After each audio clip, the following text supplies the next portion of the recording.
ಕಳೆದ 3-4 ದಿನಗಳಿಂದ ಕರ್ನಾಟಕ, ಮಹಾರಾಷ್ಟ್ರ ಹಾಗೂ ತೆಲಂಗಾಣದಲ್ಲಿ ನಿರಂತರವಾಗಿ ಮಳೆಯಾಗ್ತಿರುವಂತಹ ಹಿನ್ನೆಲೆಯಲ್ಲಿ ಬೀದರ್ನ ಜೀವನಾಡಿಯಾಗಿರುವಂತಹ ಕಾರಂಜ ಜಲಾಶಯ ಈಗ ಸಂಪೂರ್ಣವಾಗಿ ಭರ್ತಿಯಾಗಿರುವಂಥದ್ದು. ಕಾರಂಜ ಜಲಾಶಯ 7.6 TMC ನೀರು ಸಂಗ್ರಹ ಒಂದು ಸಾಮರ್ಥ್ಯ ಇರುವ ಈ ಒಂದು ಜಲಾಶಯದಲ್ಲಿ ಸದ್ಯಕ್ಕೆ 7.5 TMC ನೀರು ಸದ್ಯಕ್ಕೆ ಸಂಗ್ರಹ ಆಗಿರುವಂಥದ್ದು. ಅಂತಂದರೆ ತೆಲಂಗಾಣದ ಕೊತ್ತೂರಿನಿಂದ 3000 ಕ್ಯೂಸೆಕ್ ನೀರು ಹೊರಬಿಟ್ಟಿದ್ದ ಕಾರಣ ಬೀದರ್ನ ಕಾರಂಜ ಜಲಾಶಯ ಈಗ ಸಂಪೂರ್ಣವಾಗಿ ಭರ್ತಿಯಾಗಿರುವಂಥದ್ದು. ತಾವು ಗಮನಿಸಬಹುದು ದೃಶ್ಯಾವಳಿಗಳಲ್ಲಿ ಈಗಾಗಲೇ ಕಾರಂಜ ಜಲಾಶಯದಿಂದ 4 ಗೇಟ್ಗಳು ಕೂಡ ಓಪನ್ ಮಾಡಲಾಗಿದೆ.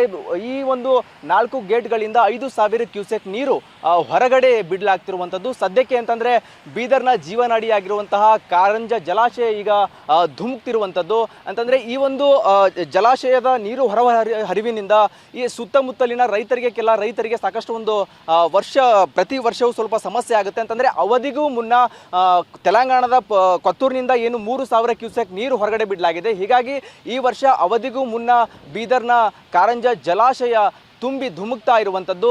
ಸದ್ಯಕ್ಕೆ ದೃಶ್ಯದಲ್ಲಿ ತಾವು ಗಮನಿಸ್ಬೋದು, ಎಲ್ಲ ಕಡೆ ಈ ಒಂದು ನೀರು ಯಾವ ರೀತಿ ಒಂದು ಸಮುದ್ರದ ಅಲೆಗಳ ರೀತಿಯಲ್ಲಿ ಹಾಲಿನ ರೀತಿಯಲ್ಲಿ ಧುಮುಕಿ ನೀರು ಪಾಸ್ ಆಗ್ತಾ ಇರುವಂಥದ್ದು. ಅಂತಂದರೆ ಈಗ ಸದ್ಯಕ್ಕೆ 4 ಗೇಟ್ಗಳು ಕೂಡ ತೆರೆದು ಬೀದರ್ನ ಕಾರಂಜ ಜಲಾಶಯದಿಂದ ನೀರು ಕೂಡ ಹೊರಗಡೆ ಬಿಡಲಾಗ್ತಾ ಇರುವಂಥದ್ದು. ಅಂತಂದರೆ ಇಲ್ಲಿ ಸುತ್ತಮುತ್ತಲಿನ ಏನು ಗ್ರಾಮಗಳಿದ್ದಾವೆ, ರೈತರಿದ್ದಾರೆ, ಕಣಜಿ ಆಗಿರ್ಬೋದು, ತೂಗಮ್ ಆಗಿರ್ಬೋದು, ಇಲ್ಲಿ ಕೆಲ ಏನು ಜಮೀನುಗಳಿಗೆ ಸಮಸ್ಯೆಗಳಾಗುತ್ತೆ. ಅಂತಂದರೆ ಈ ನೀರಿನಿಂದ ಅಲ್ಲಿ ಬೆಳೆಗಳು ಹಾನಿಯಾಗುವ ಸಂಭವ ಕೂಡ ಇರುತ್ತೆ. ಹೀಗಾಗಲೇ ಇಲ್ಲಿನ ಅಧಿಕಾರಿಗಳು ಈಗಾಗಲೇ ಅಲರ್ಟ್ ಕೂಡ ಅವರಿಗೆ ಹೇಳಿದ್ದಾರೆ. ಅಂತಂದರೆ ಯಾವುದೇ ರೀತಿ ಒಂದು ನದಿ ಅಥವಾ ಈ ಒಂದು ಕಾರಂಜ ಜಲಾಶಯದಿಂದ ಹರಿಯುತ್ತಿರುವಂತಹ ನೀರಿನ ಸಮೀಪ ಹೋಗಬಾರ್ದು ಅನ್ನೋ ಸುತ್ತೋಲೆ ಮತ್ತು ಆದೇಶ ಕೂಡ ಹೊರಡಿಸಿರುವಂಥದ್ದು. ಒಟ್ಟಿನಲ್ಲಿ ಏನು ತೆಲಂಗಾಣದ ಕೊತ್ತೂರಿನಿಂದ ಏನು ನೀರು ಬಿಡುಗಡೆ ಮಾಡಲಾಗಿದೆ, ಆ ಹಿನ್ನೆಲೆಯಲ್ಲಿ ವರ್ಷಕ್ಕಿಂತ ಮುಂಚೆಯೇ ಈ ಬಾರಿ ಕಾರಂಜ ಜಲಾಶಯ ಭರ್ತಿಯಾಗಿರುವಂಥದ್ದು. Shivayya Mathapati, guarantee news, Bidar.